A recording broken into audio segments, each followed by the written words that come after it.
Now, the fans did their job here at home. The question was, could the Comets do theirs? Simple answer is yes. And so you've kind of blown up. Are you surprised by how much attention that you're getting? Definitely. All right, next year I think I'm going to have to be the honorary guest. Honorary guest, look at this. And you could not have asked for a more gorgeous day as fans from all over the country are here to pay homage to the boxing greats. This time next month, she'll be traveling to Europe to represent Team USA in the United World Games. But as for the goalies, they have to be completely blind. If not, they have to be blindfolded to level the playing field. This is your fourth Boilermaker running as a tandem. Can you talk a little bit about how you got involved in this?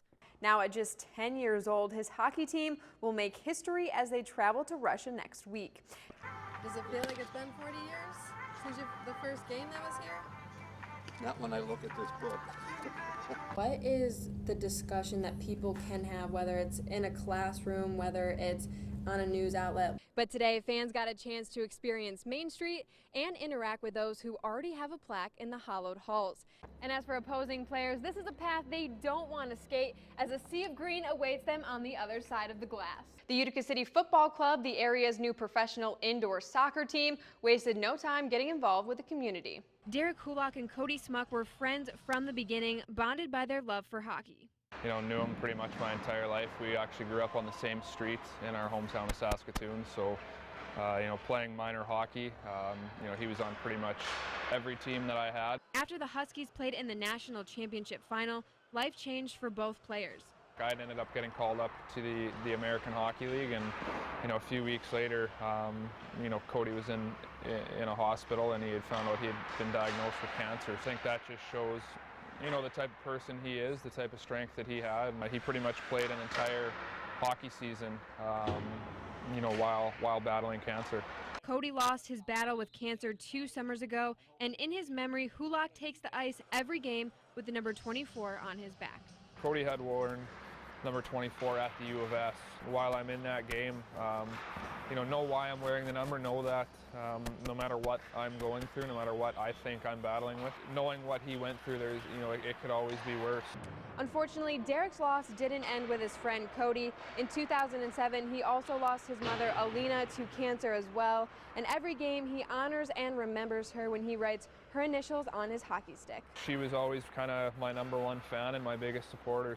My team in Regina and the team in Saskatoon, where I'm from, had facilitated a trade to bring me home. That allowed me to still play high-level hockey and pursue a career in hockey while, you know, being at home and being able to be close to my mom. And, you know, looking back on it, I was able to spend the last few months of you know, her life at home with her. You know, I know she's proud of me, and she's always with me right now.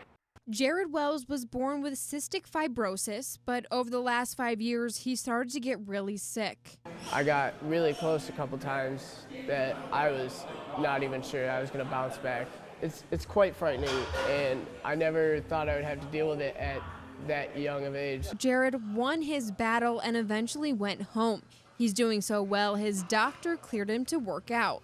Immediately told Vin, he's like, all right, you want to go to the gym at 6 in the morning? I'm like, yeah, why not?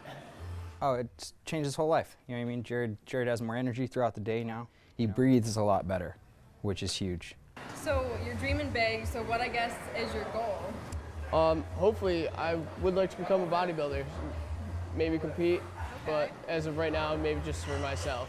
As some of us have experienced, those first couple of gym sessions can be painful. I want to say about the first 10 days were really sore, but my body's getting used to it and it's not as bad, you know? So I'm able to go to bed and not be like, ah. And with the help of social media, Jared's story is touching millions of lives. If he doesn't have any excuses to hit the gym, I don't think anybody else could have one. And so you've kind of blown up. Are you surprised by how much attention that you're getting? Definitely. I honestly didn't see that going anywhere, and the next thing I knew, I was 3 million views, 4 million, just going up. I really do appreciate all the motivation and support that everyone's given me. And it's definitely getting me to get up out of bed, because I know a lot of people are loving to see the journey, and I'm glad I can inspire a lot of people while doing it. From the sports station, here's Alicia Daddario. Good evening. Week 5 of the high school football season continued as 2 local teams battled it out tonight for playoff positioning with just a few weeks left. Out to West Winfield for a league matchup between Herkimer and Mount Markham. The Magicians strike first in the second quarter. Adam Green gets the handoff and outruns his defender to the outside corner for 6. PAT is good and Herkimer goes up 7-0. 3 minutes remaining in the half. You know his name. Robert Lennon Holmes squeezes up the middle past the line, then sprints into the end zone for the 32-yard score. Mustangs fail on the 2-point conversion, so they trail 7-6. Third quarter, after recovering a Herkimer fumble, Josh Douglas punches it in from 3 yards out to put the Mustangs on top. After 2, Mount Markham leads 14-7, and that would be the final as the Mustangs gain a game in the Class D East to nudge them into second place.